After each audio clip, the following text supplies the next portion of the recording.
Et bienvenue sur Compta Online Info. Au sommaire cette semaine, la modification des seuils de nomination des commissaires aux comptes, la rémunération du président de SAS et réagir face à un patron manipulateur. Les conditions de nomination des commissaires aux comptes ont été modifiées une première fois par la loi Pacte. Moins de 2 mois après la publication de cette loi, elles sont modifiées une seconde fois.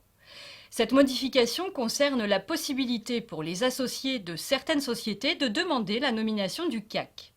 Avec la loi Pacte, le seuil était fixé à 1/4 du capital social. La loi de simplification du droit des sociétés fixe le seuil à 1/3 du capital social et oblige les associés à motiver leur demande. Sociétés en nom collectif, SNC, sociétés à responsabilité limitée, SARL, sociétés anonymes, SA, sociétés par action simplifiée, SAS, et sociétés en commandite par action, SCA, sont les 5 types de sociétés concernées. Seuls les associés de SNC et SARL pouvaient le faire avec la loi Pacte. Le commissaire aux comptes est alors nommé pour un mandat de 3 exercices. Le statut du président de société par action simplifiée est particulier.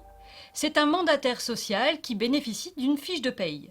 La raison de cette particularité est simple. Les dispositions favorables aux salariés du Code du travail ne s'appliquent pas. Seul le droit de la sécurité sociale s'applique. Sa rémunération est fixée par les associés lors de l'Assemblée générale annuelle. Elle est en principe libre. Le président de SAS a le statut cadre et cotise aux mêmes caisses de retraite et prévoyance que ses salariés. Par contre, il ne bénéficie d'aucune exonération de cotisation sociale, Fillon et heures supplémentaires.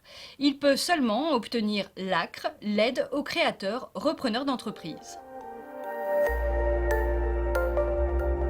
Les sentiments d'isolement, de mal-être au travail, de surcharge, de pression trop forte peuvent révéler de véritables situations de harcèlement au travail. Le patron manipulateur est une personne qui va user de manœuvres pour conserver son pouvoir, son poste et masquer ses incompétences. Comment réagir face à lui? Vous ne devez plus dévoiler la moindre de vos faiblesses. Vous devez éviter à tout prix d'entrer en conflit, vous devez sortir de votre isolement, vous devez lui montrer que vous ne le craignez pas. Ce sont quelques exemples à suivre face à un patron manipulateur, si vous ne souhaitez pas mettre votre santé en danger. Vous pouvez accéder gratuitement à tous ces articles sur le site compta-online.com. Toute l'équipe de la rédaction vous souhaite une bonne semaine.